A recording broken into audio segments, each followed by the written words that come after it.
Live streaming is on. Hello, Global Theater. My name is Jerry Fielka. Today is April 2nd, 2021. We want to thank Clint Ignatoff for helping us as always. And it's a real honor and a pleasure to be here with brother Wayne Kramer. Thank you, Wayne. Thanks for asking. Happy to be here. First question. What's the best thing for a human being?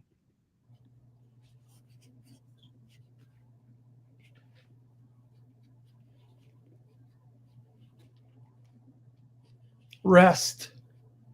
Oh, I like that one. I like that one. Wayne, what's your favorite form of information, how it comes into you? Well, it depends. I mean, most of my information, if you did a scan of my day,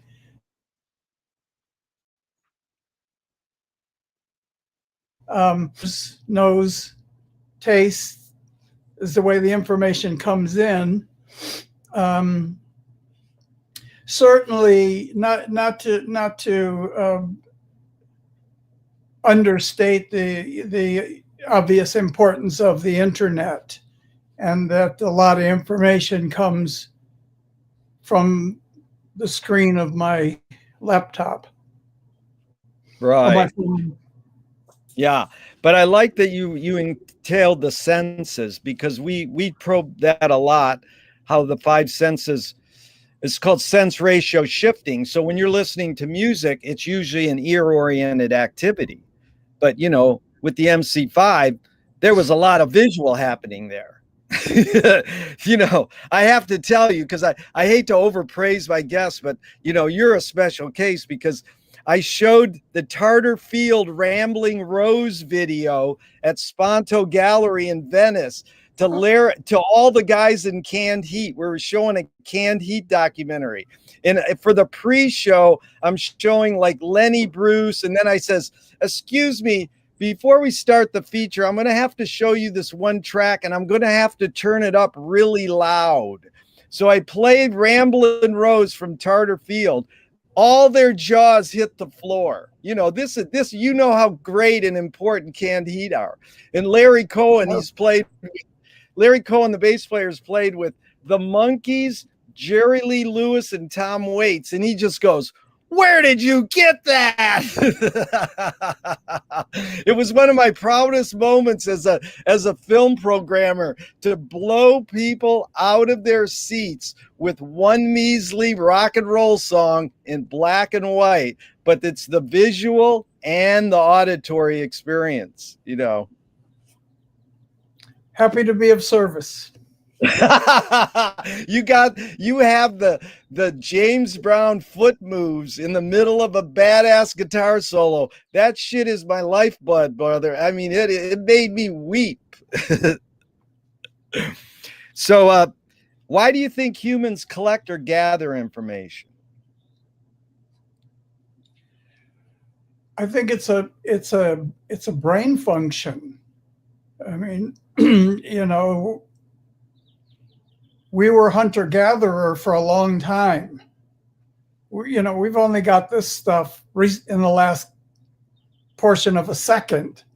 For a long time, we traveled around on foot looking for food, avoiding being eaten as food. So, being able to gather useful data about the world around you has been part of our process from forever. Yeah. Do thoughts create emotions?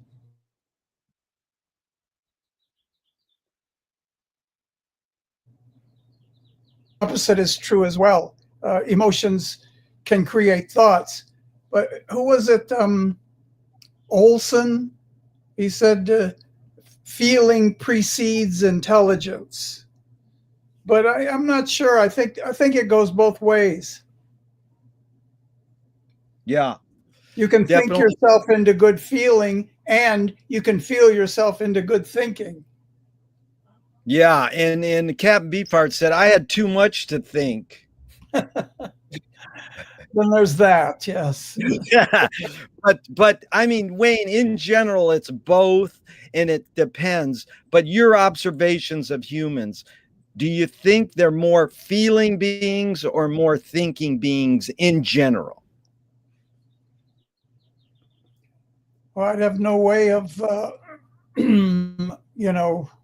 knowing. I mean, it seems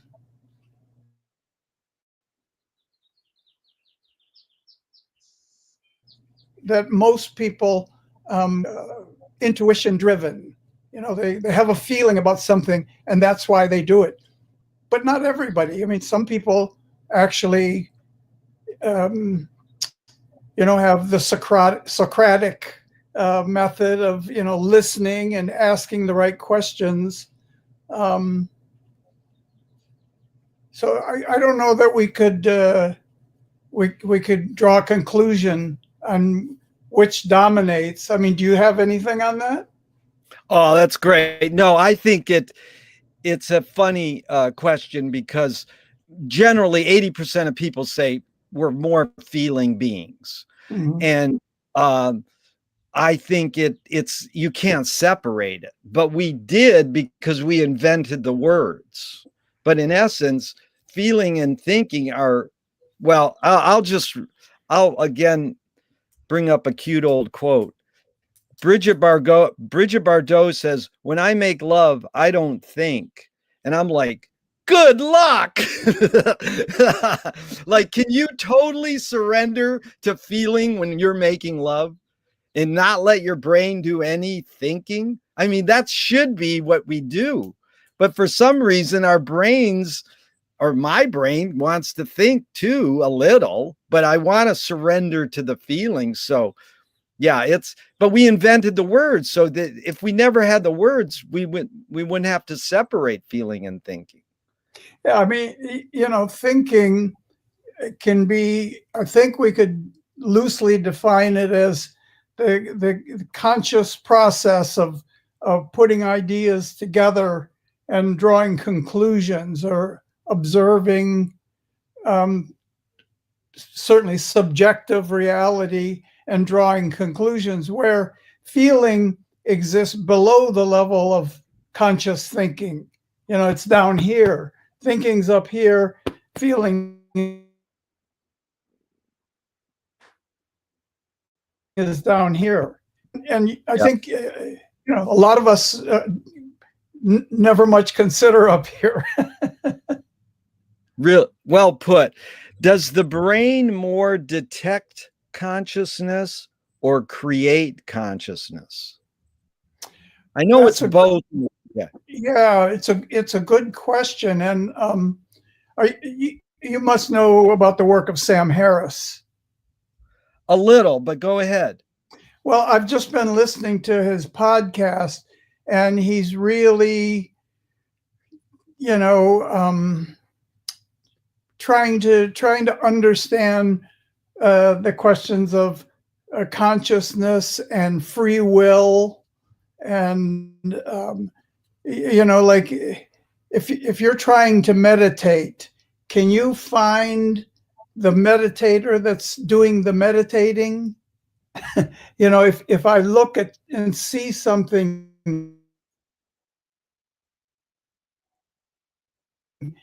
is there a seer that's seeing that? Is that other consciousness inside my consciousness, or am I just experiencing this? It's a hard thing to prove, one way or the other. That was well put. Wayne, do you more pursue happiness or more pursue meaning? Well, for me, they both are inextricably connected. Yeah. I mean, I do certainly participate in things that are completely frivolous and worthless and silly and meaningless. But in general, the things I enjoy are the things that I value. We attach meaning to different activities or things. What's faster, speed of light or speed of thought? I think it's the same. Nice. Okay, this great poet, Audre Lorde, said, "You can't dismantle the master's house using the master's tools." Yvonne Rayner responded, "You can if you expose the tools." What new tool do you suggest?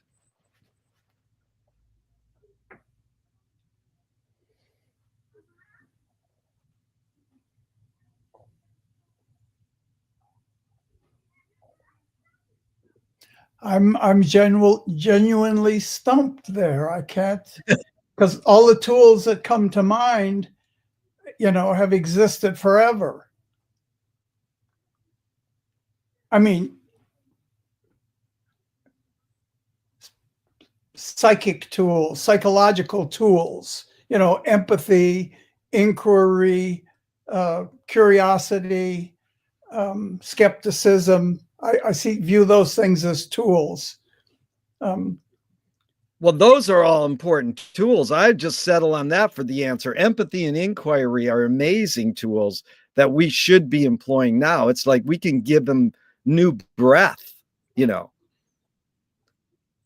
Yeah. Wayne, what do you worry about when you go to bed at night? I worry about my mortality. I have a little boy and he's my world, and the idea of not being in the world with him is troubling for me. Wow. Well, I wish you longevity. How do you explain your longevity, by the way? Health food and heroin, I guess. I bet one of my questions is I abandoned it, but I love it. Is tell me your philosophy of life in 3 words, all beginning with the first letter. And Crowley said cunt, cognac, and cocaine. Yours is health, food, heroin. What would be the third H word?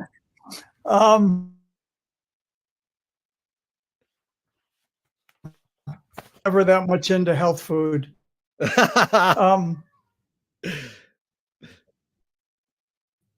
But to a great degree, it's the hand of fate. I mean, I did more drugs and alcohol than my bandmates in the MC5, and 3 of them are already gone. Yeah. I will say that, at age 50, I did stop using alcohol and illegal drugs. And that certainly, is, a component in hanging around longer. I mean, had I not stopped at age 50, I doubt I would have made age 60. I'm 73 this month. So I think a lot of it has to do with not, alcohol is such a toxic substance. Your body can take it for about 20 years and then it just starts eating the flesh up. And, but, before, in the bigger scheme of things, just luck of the draw, I guess. I mean, yeah. Well, the bottom line is I often ask is it more DNA or more lifestyle choice? But that aside, I'm just curious. I never ask this of people. Do you have any regrets in that? Or did you have fun and you played great music and you had a great life? Do you regret that? Or you're fine with what you did? oh no, I have no regrets. All those forces were in play. I made decisions, and I had no idea how things might turn out. I had a plan when I was young. When I was 18, 19, I had this idea in mind, but I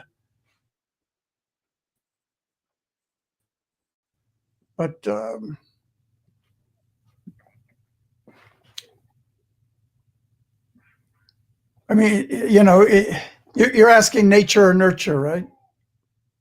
Well, you answered it. I mean, it's fine. I just want to know if you had regrets, and you really Regret. don't. Yeah.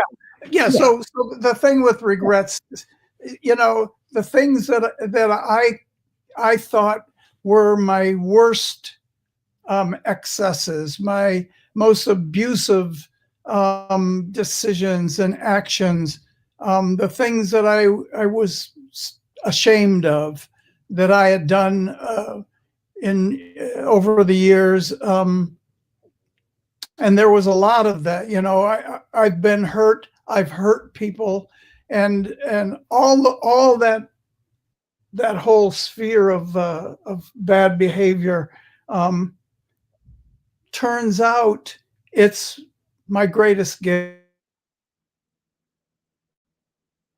I can talk to another guy who's just like me, and I can tell him that I understand how he feels because I felt that too. I did that too, and the priest can't say that, and the policeman can't say that, and parents can't say that, but I can say that.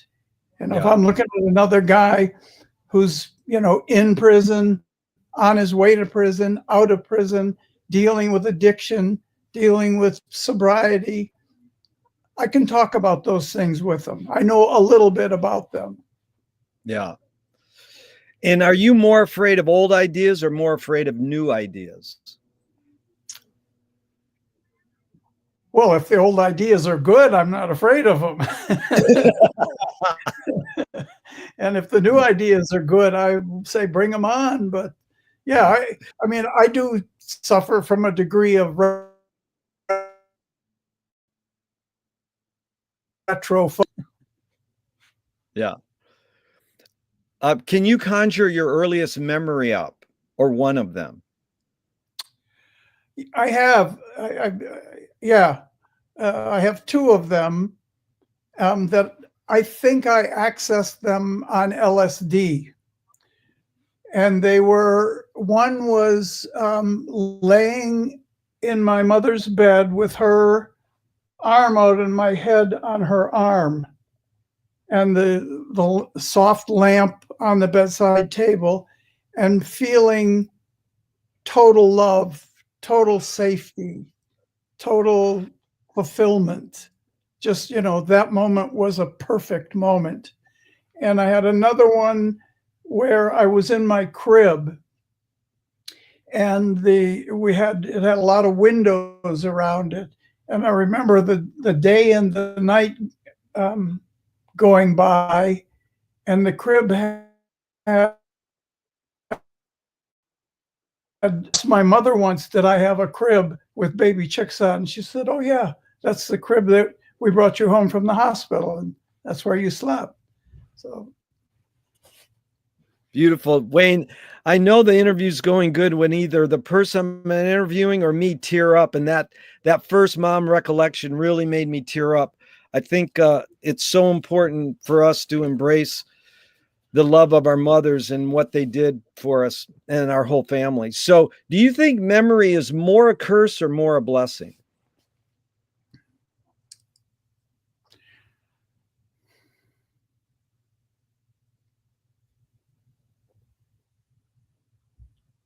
well, if you're a prisoner of it, it's going to be a curse. If you're stuck in your yesterdays, you're going to have more trouble than is absolutely necessary. You're going to suffer more than is necessary. Yeah.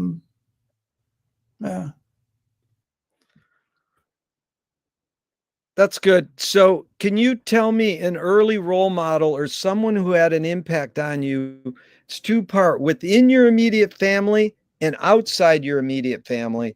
And just briefly, what specifically did you get from them? Well, I had a stepfather who courted my mother by coming over with his guitar, and he'd play songs and sing to her. And I could see that he was succeeding. He was winning. He was she adored this. I could see it in her eyes, the admiration and affection she felt for him as he played and sang.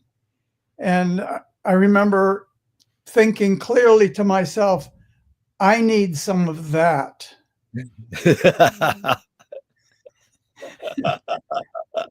What songs was he playing? Like Hank Williams or what? What, blues or what? Yeah, no, white Southern country music from this would have been 58, 57. Yeah.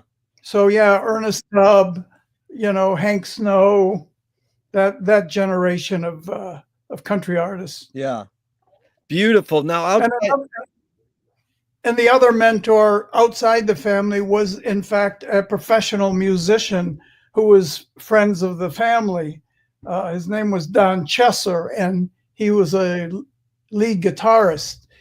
And he was just a wonderful musician and a sweet guy. And he would come over sometimes with a few other musicians, and they would perform in the living room.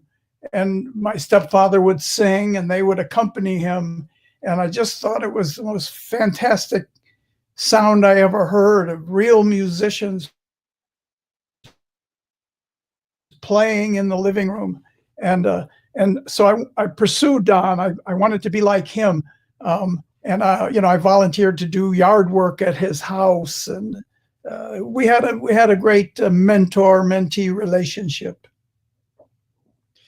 Beautiful. We're going to get more into music, but just a couple more in this regard. Did your parents raise you a particular religion? No, I was raised by my mother. She divorced my father when I was about 7. And then we lived just me, her, and my sister, working single mom in the city of Detroit until I was 12, 13. And she married my stepfather. So tell me the question. No, you answer. Were you raised a particular religion? Yeah. Do you? I'll just tell you the whole point of it. Herschel was a Southern Baptist, and he forced me to go to his church and all that. And I just hated the whole. I thought this is just utter nonsense. But my mother's whole take was, believe in something, Wayne. Just believe in something. So I used to go over to the Catholic Church, and I'd sit there, and they'd all stand up. So I'd stand up, and they'd kneel. So I'd kneel, and they'd all sing. And I'd try to sing, but I had no idea what the songs were, or judged by what I was hearing around me, they didn't know the songs either. And so, I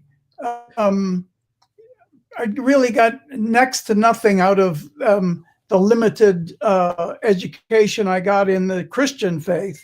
And then ultimately I had a breakthrough with the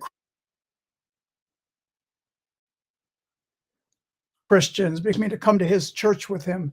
And it was a Southern Baptist church. And they started talking, unlike the Catholics, they spoke in regular English, and it was bright and sunny. The Catholic Church is all dark and medieval and gloomy. And so I said, well, this is pretty cool, and I can understand what the guy's talking about. And then they all started telling me if I got saved, then I wouldn't burn in hell forever. And I thought, great, let's avoid that. And so I got saved. And then a week went by, and I wanted to play with my penis again. And I went back to my friend, and I said, hey, I thought I was done with all this. I thought now I'm with God. It's all cool, and I won't have these thoughts about what's underneath girls' skirts anymore. And he tells me, well, it doesn't matter because you've been saved. And I said, what do you mean it doesn't matter? How could it not matter?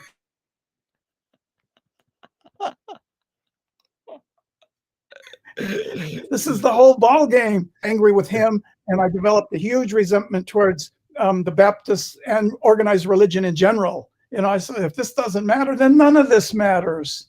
You know, this is as stupid as everything else that I'm observing out here. You know, stupider. Wayne, do you pray? No. If God exists, I have prayed, and I may pray again, but at the moment I'm not praying. Okay. If God exists, what do you want God to tell you after you die? I'll tell you what I don't want him to tell me. Okay. We just figured out what killed you. We just got the cure for whatever it is you just died from.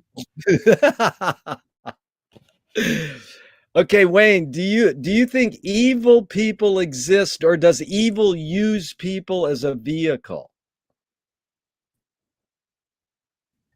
Well, you know, evil seems to me shows up in people's behavior. You know, are they evil? Well, I suppose you could grab a set of ideas or emotions that would be, you know, unethical, and that would cause harm and suffering for other human beings. So, you know, can you characterize that as evil? I think you can. So, I mean, you know, listen, I work with a lot of people in the prison system that are written off as evil. And I just don't see it, you know. I know that they may have done something horrific. And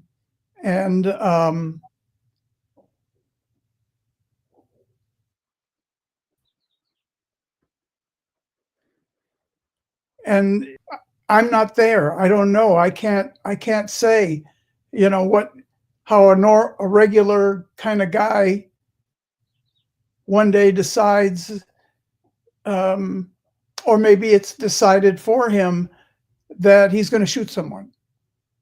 I mean, kids that grow up in some neighborhoods are violentized at a very early age, and you could consider the idea that they really don't have a chance. They're going to hurt somebody.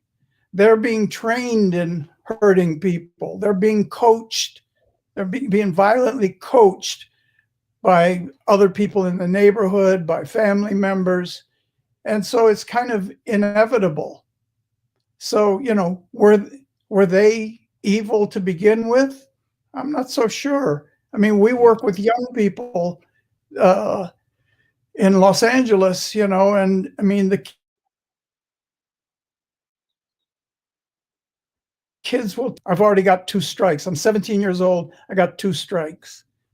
You know, he's already categorized as evil, you know. And do all these people not deserve a shot at redemption? I think they must. I think everyone should have a shot, a chance to earn redemption. So, yeah, there are some people that, you know, we don't reach in the prison system. And these are usually men and sometimes women and sometimes children who are so profoundly damaged that they can only relate to other humans violently. And you know, I put that at maybe 5% of the prison population, maybe 10, I don't know, but certainly not, you know, the percentage. I mean, I think 80% of the people in our prisons they have no business being there. Yeah. They shouldn't be in a prison. They should be held to be accountable in their own communities. So it's you know, the question of evil, you know, is it built in? You know, do we all have the capacity to do something harmful? I think most of us don't. I think most people couldn't take another life. I mean, I've seen statistics on like the Civil War battlefields, and they collected all the weapons, and they found out, a high percentage of the rifles had multiple balls stuffed down in the barrels, which meant the guys weren't actually shooting anyone. They couldn't actually pull the trigger on another human being. Same thing in the amount of ammo they distributed in Vietnam compared to the people they hit. It's like,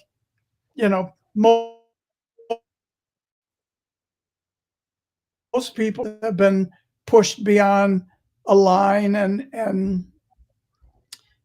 and will do harm. And, even that, I think there are evidence so far.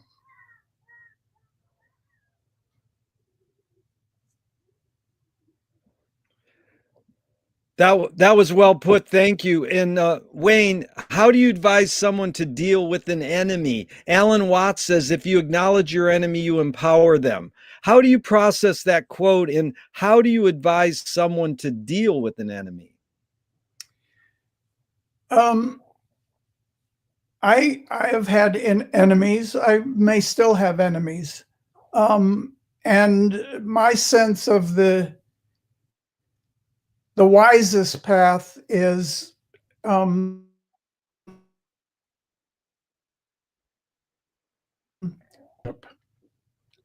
so there are people in the world that I don't like, and that don't like me, and I just have zero to do with them. I don't engage them on any level. Yeah.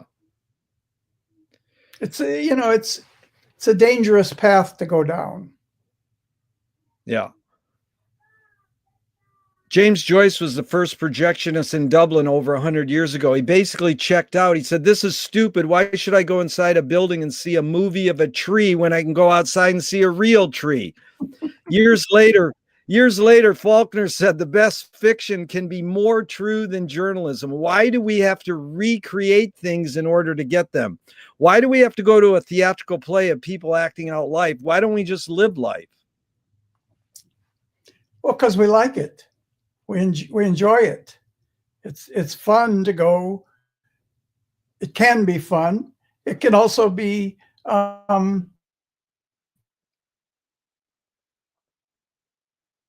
inspiring, and it can be boring. But we are drawn to the stories of who we are. It's through our art, our paintings, our movies, our books, our stories, our music, our dance, that we understand the stories of who we are.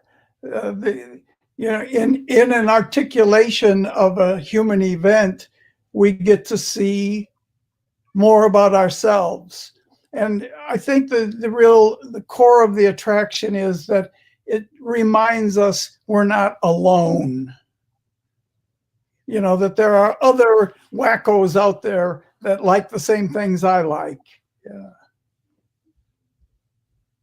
That's beautiful. And you've told us a little about your through line on how you developed your love for music through your mentors and your stepdad. And walk us through the point where you go, I can do that. Where you just said, you stepped up to the plate and goes, well, I'm going to make music. I'm going to play guitar. I'm going to write songs. How did that come about? They gave you this background of listening, but where did you go to the point where I'm going to do that? Yeah.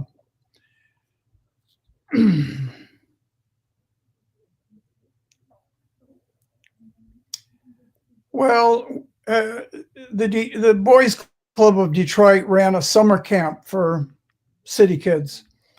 And you could go up to their camp up the St. Clair River, north of Detroit for 2 weeks. And you go chase frogs and all that kind of stuff that boys do at summer camp. And there was a kid at the camp that had a snare drum, and he would play his snare drum every morning as we all formed up and walked down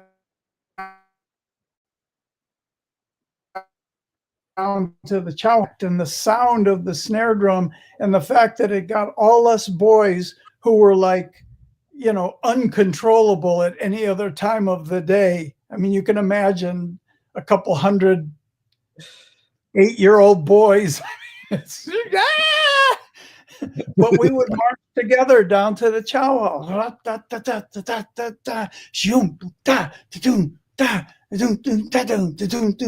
thought, this is great. I mean, wow, what power in that drum to do that. And so I met the kid. He lived in the neighborhood, and he brought his snare drum over and he let me play it. And I said, I'm going to be a drummer. This is great. And then I signed up for drum at school. They, you know, in those days in Detroit public schools had music departments and athletic departments and drama departments and art departments. I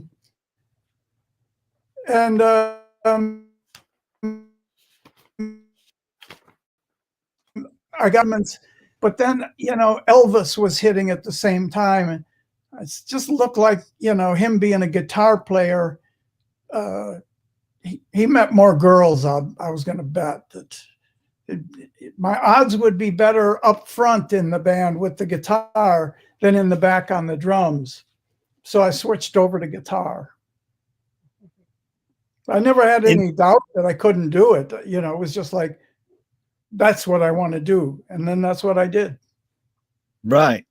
But then who defined your sound? Like, I've seen you talk about Link Ray, you've talked about this, but who said, you know, were you trying to emulate someone, or are you trying to, you know, invent a new guitar sound? What were you know, I mean, you've already discussed this in all the many docs you've been in, and I've loved these moments that you've talked about, but how did how did you define the Wayne Kramer just kick-ass ballsy guitar solo? How did you formulate that? That was an evolution. You know, and there's the pre-convention, the convention, and the post-convention. In the pre-convention, I was concerned with learning the language of the guitar, how to, you know, how to make a chord, how to play a solo, you know, what is song structure, what's verse, chorus, bridge. And then, you know, I had mastered it to the degree that I could play with other musicians and form a band. And then it was a question of refining my technique and really zeroing in on Chuck Berry in particular, because he held everything that I wanted. He had such a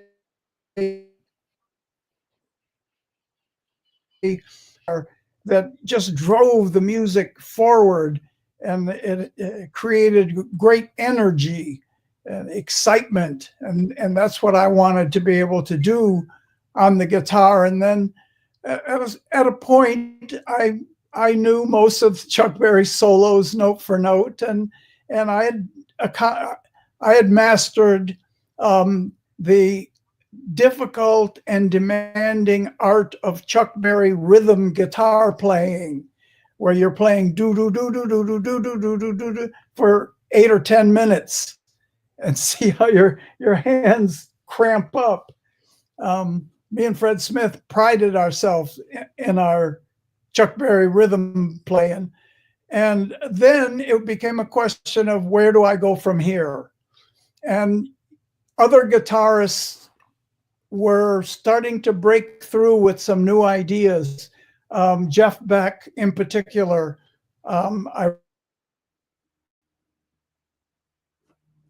was how they would deconstruct the song and then rebuild it on a different rhythmic basis, without the chord changes and without any key and without any verse lyrical construction, and then have this explosion of music happen. They called them rave ups.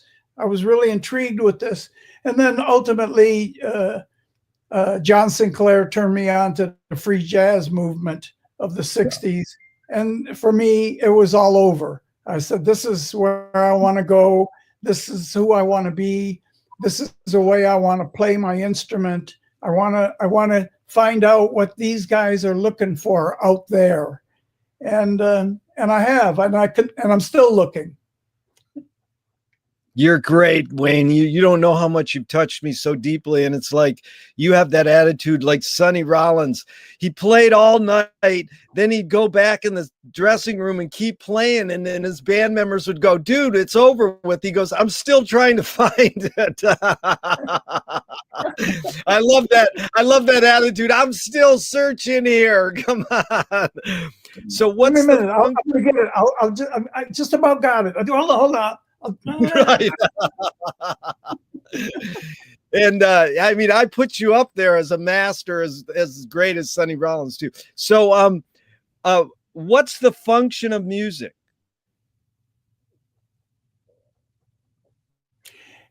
I think it becomes an interlocutor. It's a meeting place for people.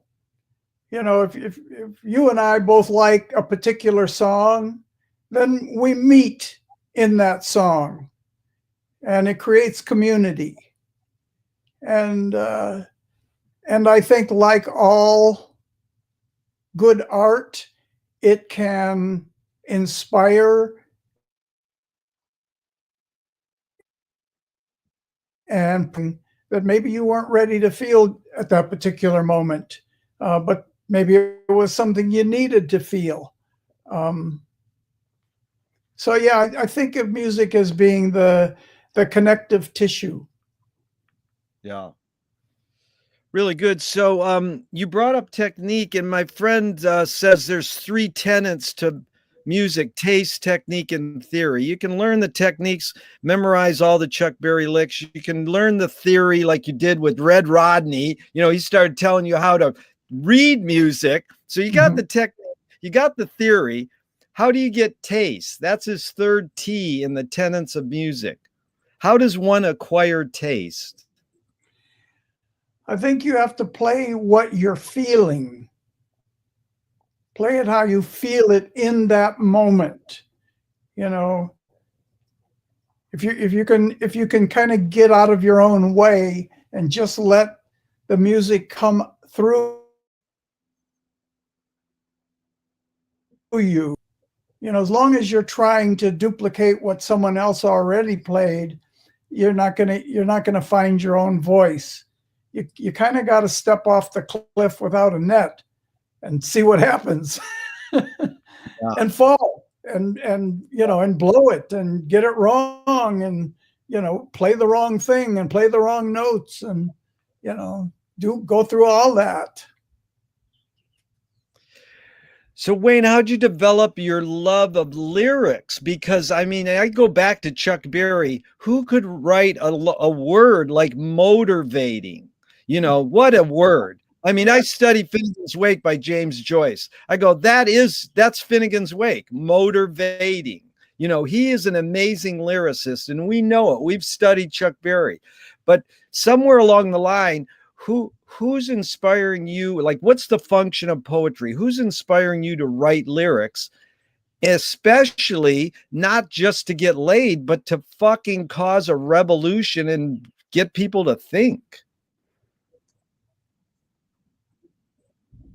Yeah. Well, one of my great heroes remains Rob Tyner. I mean, he was a world-class lyricist. And of course, Fred Smith turned out to be a hell of a storyteller himself. So I did good by being turned out with those 2 guys. And then, I am just a fan of the well-crafted lyric, as many of us are.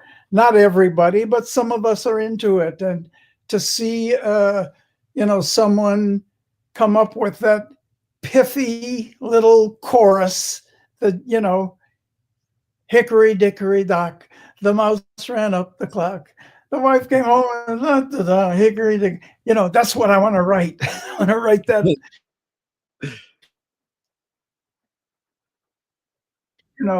Just Cole Porter used to talk about dreaming that he wrote the little Jewish song. And I'm not Jewish, but I'd like to write the little Jewish song too. Yeah. Well, you got to admit, in the song High School, Sis Goomba is such a, one summer, that became my mantra, that song. It's such a beautiful song. And so, Tyner was a genius. I mean, he also came up with Rama Lama Fa Fa Fa. Yeah, hello. So a screenwriting teacher in Ann Arbor, in fact, told me a great film or great art, great music is when you can clearly see the intention of the maker. Kubrick says the opposite. Great art is when you can clearly not see the intention of the maker. What role does intention play in your creative process?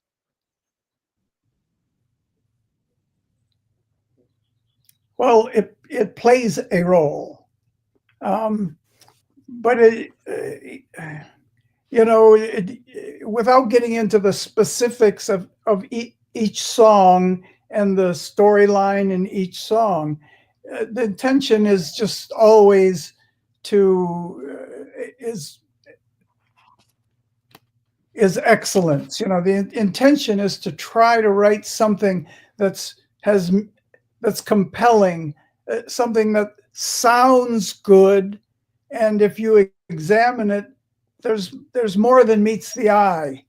Like you can write a lyric in a realistic narrative and the standard usage of language, or you can use poetic tools as metaphor and simile.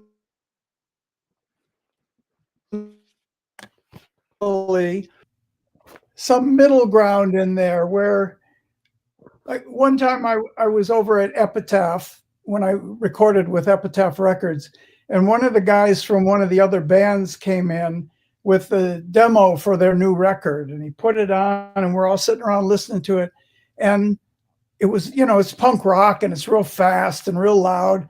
And I'm only making out a few of the lyrics here and there. And I thought, this stuff is genius. This is great. I'm loving this stuff, man. I didn't realize you guys were that deep. And then the singer says, oh, I haven't written the lyrics. I'm just making stuff up off the top of my head. That's it, though. You do that. It was way better than the lyrics he generally writes.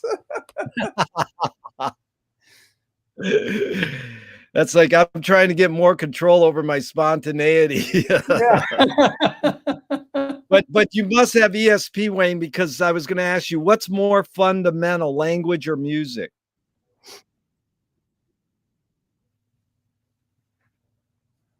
Well, the music's probably more fun because it's my first language. I mean, I can express myself a lot more eloquently on the guitar than I can lyrically. I got to work hard for that. Yeah. Can we think? I'm just stumbling along with English, as you can tell. Oh, you're doing great. Like Buster Keaton, turn your stumbles into a new dance. So, like, when you do that, I can't stop bringing it up. But when you do that James Brown swivel your foot move and your other leg is up in the middle of your guitar solo, you got to say that is pretty fucking amazing for a white kid from Detroit pulling these moves while he's playing guitar. Well, looked even better when James did it. So can humans think without language? Yeah, of course we can. A Yeah. lot of what happens up here is nonlinear. Yeah. And then Marshall McLuhan, who actually John Sinclair quotes in his great book, Guitar Army. Yeah, McLuhan said, "Song is slowed down speech. The reason cultures have different musical taste is ultimately connected to language difference." Any comment?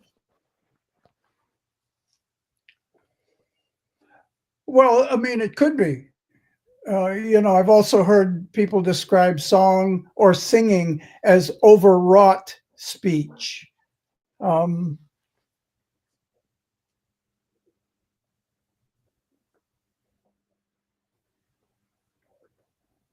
so, are you connecting on the emotional contentless voice, or are you connecting to the lyrical content? And I think when you can do both, that's a pretty good song. Yeah. Yeah, the tuba throat singers, that music puts me in a transcendental state. But when I found out all they sing about is their horses, their boots, and snow. It didn't matter. I can still transcend and go into these meditative states because it's such a. But it didn't matter if I knew the lyrics, what they meant. No. So, another thing McLuhan says that everything we invent extends some humanness. So clothing is an extension of our skin. Knife and fork extends our teeth. What does the guitar extend? What humanness does the guitar extend for you? I think it extends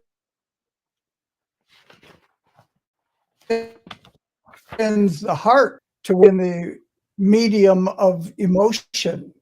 A song has a feel to it. That's the first thing we talk about. No, I like the feel of that. No, that doesn't feel right. No, this other part. That's the way I would describe it if I'm writing songs with a partner and we're looking for the feel. So, the heart. Yeah, that's a great answer. I mean, for many guitarists, it's the penis.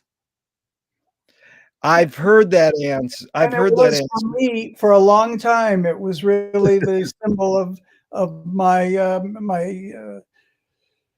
sexual identity. But after a while, you start to look for something else. Yeah, that was good. You covered the waterfront on that answer. So Marcel Duchamp says there's no art without an audience. And so when you're writing a song, how much are you thinking of your audience while you're writing it before it comes out? Try to never think of that. Yeah. It will stop the process dead. Wow. You're an honest man, Wayne Kramer. Thank you. So what do you think the motive of the cave artist was? Not what Herzog or anthropologist says. What's your intuitive thought or gut feeling? Why were the cave artists making art? They wanted to tell the story of their day. This is what we did today. We chased these antelopes down and we speared this one and we cooked them up and ate them. It was a good day. What's more important, conviction or compromise?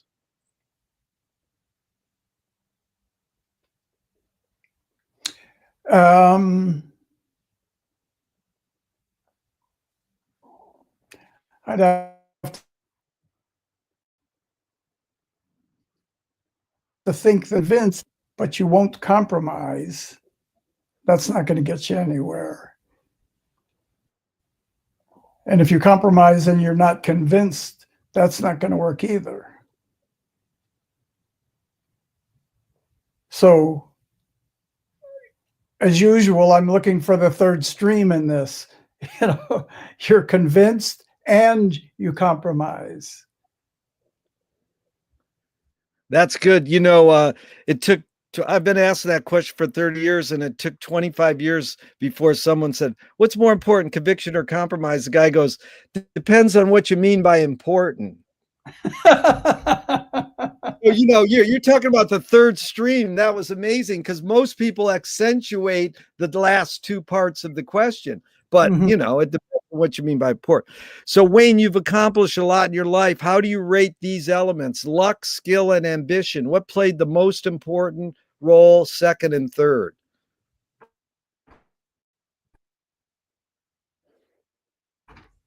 Hug break.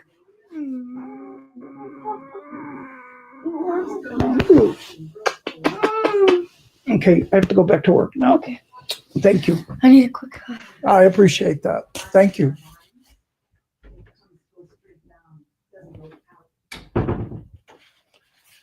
The Wait, three that's ambition. amazing. Yeah, hold on, Wayne. That's amazing because my mother taught me hugs are the most healing thing. I've never had anyone in 30 years in the interview have to interrupt for a hug. That is the ultimate. Thank you. Tell that's your is that your son? Yes, that's my boy, What's his name? Francis. Well, you tell Francis that he made Jerry's day in 35 years of interviewing people. That was the greatest answer I ever got. Really beautiful. So, yeah, how do you rate these three elements, Yeah. luck, skill, and ambition?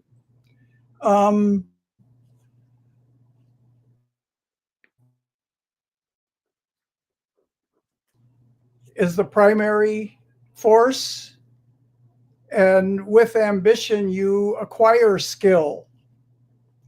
And with, you know, if you're already ambitious and moving in this direction, then you kind of make your own good luck, just like you make your own bad luck. You know, if all the things you're doing are harmful and you know, selfish and self-seeking, you know, ambition can be a good thing, and it of course can you can go overboard with ambition too. But I think the way, at least in my case, it was my ambition that drove me to practice, drove me to be better, that drove me to start a band, that drove me to want to be a good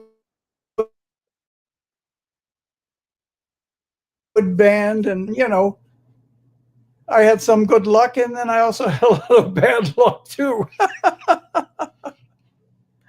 So You just played Albert King licks and you know about bad luck, but Moshe Feldenkrais, Wayne, talks about how it's literally possible to identify a weakness and incorporate it to become a strength rather than we're normally taught to overcome a weakness. Can you tell me a weakness that you've incorporated to become a strength? I think so. You know, I after a lot of work and a lot of help, I could look back over the story of my days and see that my selfishness was a problem. That you know,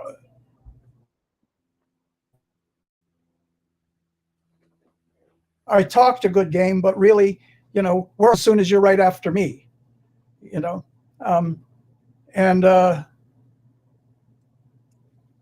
think that was a liability for me and caused me a lot of pain and causes a lot of other people pain too. But I was able to step back and kind of begin to observe my own mind and observe my behavior, and then also understand that the trouble with my selfishness is that it's petty. It's picayune. It's built on the littlest, most inconsequential, and almost meaningless goals. And when I heard that the the Buddhists say, if you really want to be selfish, do something clicked with the kinds of things I was hearing in other walks of my life. I was exposed to the principle of being of service to your fellows. You know, think about someone else for a change. Yeah. Because, you know, all I've ever thought about is me, and my shallowness knows no limits.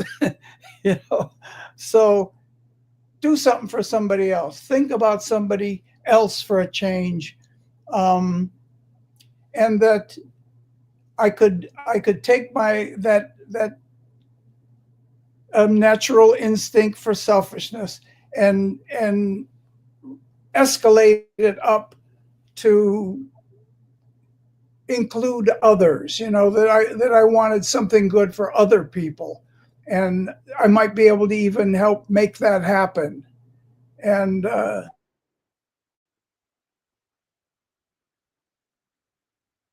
it's been and life affirming to the constant to live by a attitude of service. Has just, it's given me a whole new perspective on how to participate in real life. Wayne, well put, but where do you think you got that? The way your mom raised you, the way your family raised you on your own, or what inspired that turnaround? Well, certainly she built that in me automatically. You know, she was a very hardworking blue collar woman who was a boss, and she was an operator in her own right. Well, ultimately, she went from having a little beauty shop in the front of our apartment to owning 4 beauty shops, owning the interracial beauty salons in the city of Detroit. So she made things happen, and she built that sense of ambition in me. The other, you know,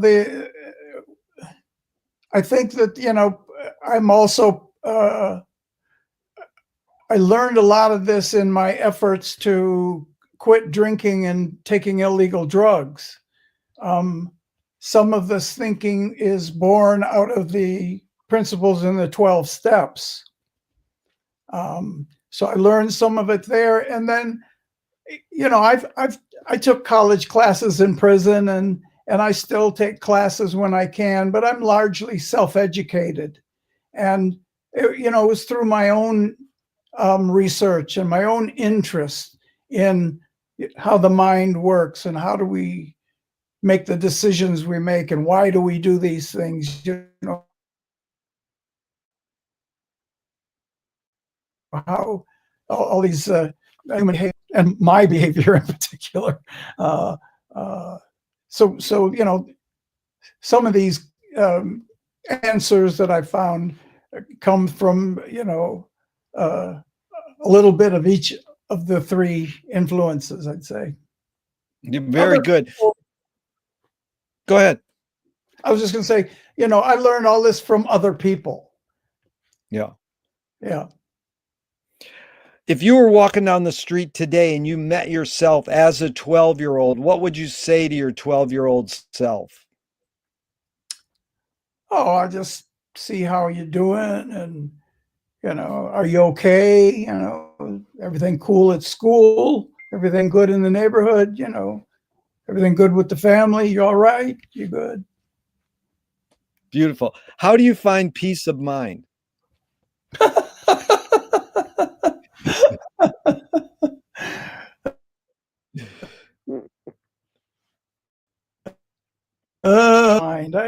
I have some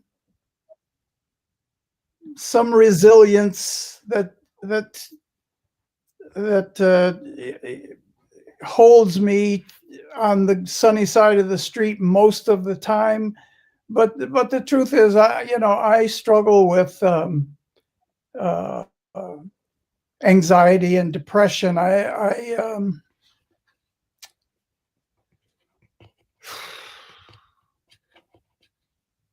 Yeah, I mean, it's a good question.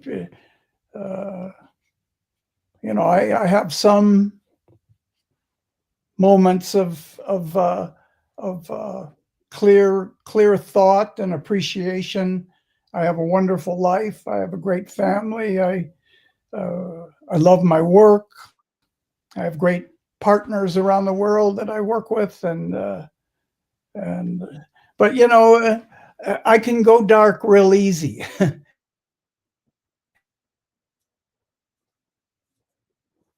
And reasons that I remain an activist is to militantly oppose my own cynicism and my own apathy. That urge that tells me, sit on the couch, you don't have to do anything. And I mean, that's why I had to do something. It bothered me so badly about hyper incarceration in America that I had to do something, or else it would eat me alive. Well put, Wayne. This is a little complicated, but I love to ask you because you're really articulate about this. Paul Schrader, another great Michigander, he wrote Taxi Driver, said Yeah. the role of the artist is to attempt to sell out but fail. Now, if the MC5 were offered money to sell cars with their music, would you say yes or no? Today Yeah, or back in today. the day? Well, you separate it. Answer it both ways. Um, Back in the day, such things were just completely unheard of. They didn't really even exist. The idea of an artist endorsing a product. We were overextended, in our political endorsements, let alone complicating everything. And we used to get heat even when we didn't embrace cheeseburgers, but we got heat for eating cheeseburgers. How can you be opposed to the system when you guys eat cheeseburgers? I'm hungry. I don't know what to say. I like cheeseburgers. But so today, if I like the car, if it's a good car, then I would endorse it. Yeah. If it was a piece of crap, I wouldn't. Yeah. Anger can be a productive emotion when fill in the blank.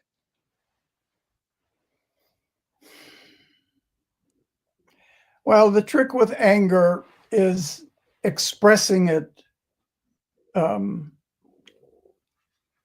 not expressing it inappropriately. The anger causes a lot of people a lot of trouble, and there are inappropriate methods. Going upside someone's head. It's not going to work. So if you can find an appropriate mode to express your anger, then it can be useful. Just to be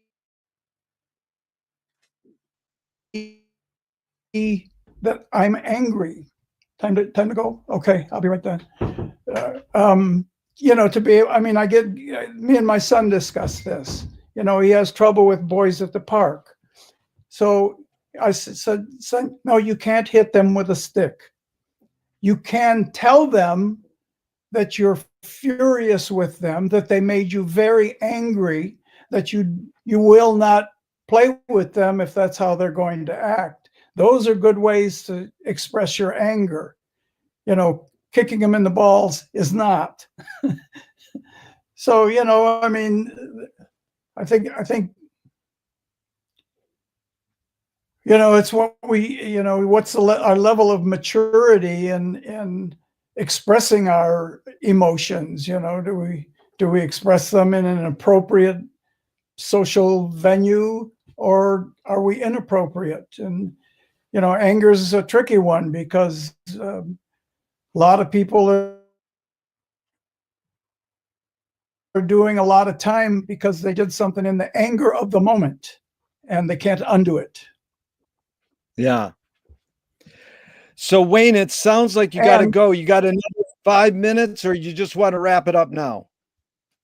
I think I'm at my in-laws' house in Youngstown, Ohio, and they're just sitting down to dinner. So I need to. I want to tell you, thank you so much. Your time and energy has been truly appreciated. In just closing, what gives you the most optimism?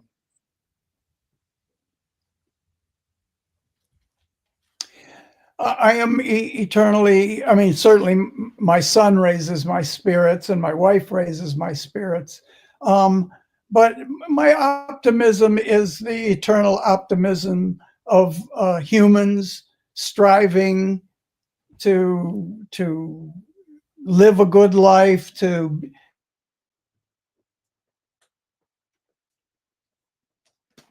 be productive members of the community, to run your life on an ethical basis. And by that I just mean to move away from thoughts and actions that create human suffering and move towards thoughts and actions that are in the direction of human happiness. And nobody ever gets this right. Nobody ever dials this in and I've got it now. We sit with a beast and an angel on both shoulders. And, I will never be a total beast and I will never be a complete angel. So I'm stuck in the tension between the two. So I'm optimistic about that. Yeah, McLuhan nailed it. He says the gap is where the action is, right there between the angel and the devil. Yeah. Hey, Wayne Kramer, thank you so much. And we thank Clinton for helping us facilitate this. It's really been fun. I hope we can continue talking in the future. Yeah, I've enjoyed talking with you. I was led to believe that it would be an extraordinary interview, and it has been. I appreciate your thoughtful questions. It's good. You stretched me out. It's good. Thank you, Wayne.